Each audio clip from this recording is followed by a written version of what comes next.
10 points to lead the Cavaliers in that first half. Here's DeAndre Hunter.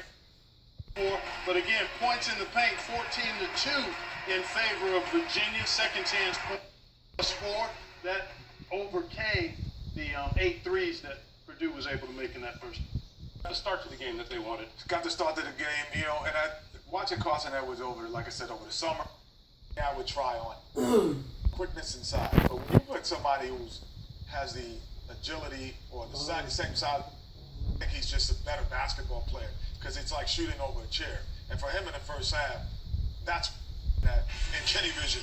I think overall, just the ability to just come off this screen, and I don't care how great a player Mr. Clark is, he's not to defend this. And the same way here, even when he gets it out here, Carson Edwards gets it, he gets him up, and I can see the rim bucket.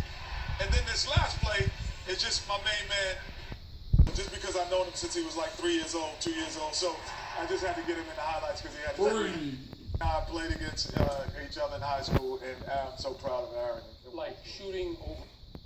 Shooting over a chair? That actually is a phrase we use quite often in basketball circles. Before the game, Carson had to get 30. He's on pace for 30. To me, he's the only that team. No disrespect to Mr. Klein, who had a fantastic last game. As good as defensively Virginia is, I don't think Purdue can score enough unless Carson goes crazy for 30. But they did very well. My guy, Cal Guy, he is 1 for 6, 0 for 3. He's been lumped pretty much the whole tournament, in fairness.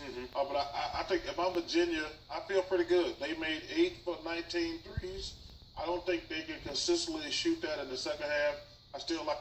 Right now it's a 1-point game, 30-29. One team already has a seat in Minneapolis. West Regional Final, Texas Tech and Gonzaga. Davide Moretti. He was so clutch down the stretch. That was a big one there. Basically put the comfort zone on it for Texas Tech. Great block here, but you see there Tariq Owens was out of bounds when he retrieved that ball. That should have been a Gonzaga ball. That is not a reviewable play, so we played on. They did get the steal right afterwards. And then Josh Perkins stepped into a 3, but a good look for Kispert. At the end of the day, made free throws down the stretch. Here's a reach in over the baseline. That deemed a technical foul, it was called, which allowed Texas Tech to select their shooter. It was Moretti. He calmly knocked down a pair of free throws. That also led to ball possession being retained by Texas Tech there. And you see the emotional contrast between the Raiders and the Zags there. One on to the Final Four, and a great season comes to an end for the Gonzaga Bulldogs. Kenny, Chuck, I thought the Red Raiders showed a lot of character against a very good Gonzaga team. Well, you know what they showed? Great defense, slowed down great offense just enough. It's always that contrast. You have the best offensive team against the best defensive team, and we score enough points and bring them back down to the pack. It was a perfect scenario. They made every play down the stretch, but today, great defense beat great offense. It's funny because I've watched 3 in the entirety of Gonzaga's losses.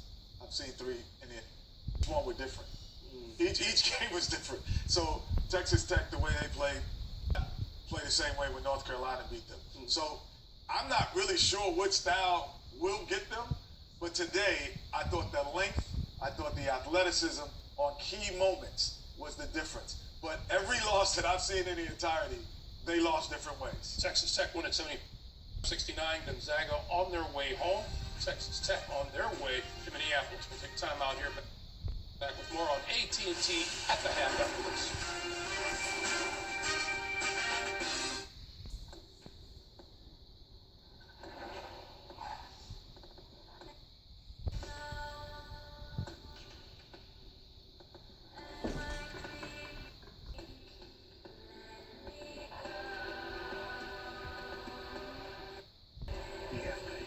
The SUV with the heart of a Jaguar.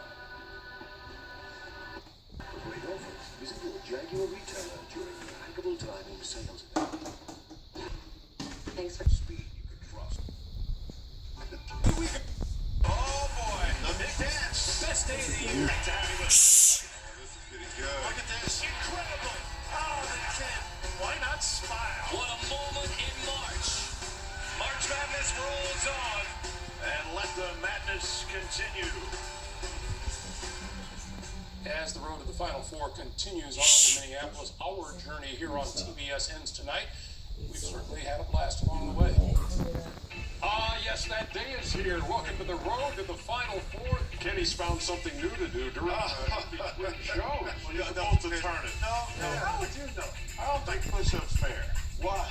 They're easier for smaller guys. Thank you. They're easier for people who are in shape. Our Kenny Smith, a.k.a. Dr. Victor Frankentar Heel, has put together his perfect player. Don't look at me like that. Hey, if you say something crazy like that again, that's real. I'm going to come across this desk on you. Time to play a little March Madness geography. We talked about the Liberty Flames. What's their nickname? Hey! Just said it. And I got the Virginia Cavaliers as my national champion. This is concerning because I also have Virginia winning. And we beat Kansas and North Carolina. I'm going to retire. Get out of here. This ain't playing slow. This driving Miss Davis. I do snack time. I love that. That's part of the beauty of living. You said you were going to wear the uniform. I'm wearing my uniform. Where's your uniform? It didn't fit. We're going to get out of the fog and we insure it with the law. Where did you get that from, man? You're not strong enough, Clark. You get up now where he's too strong. You never heard of Granny Smith's apple pie? Yeah, I have. Okay, there you go. Why am I apple? Because you Smith, fool.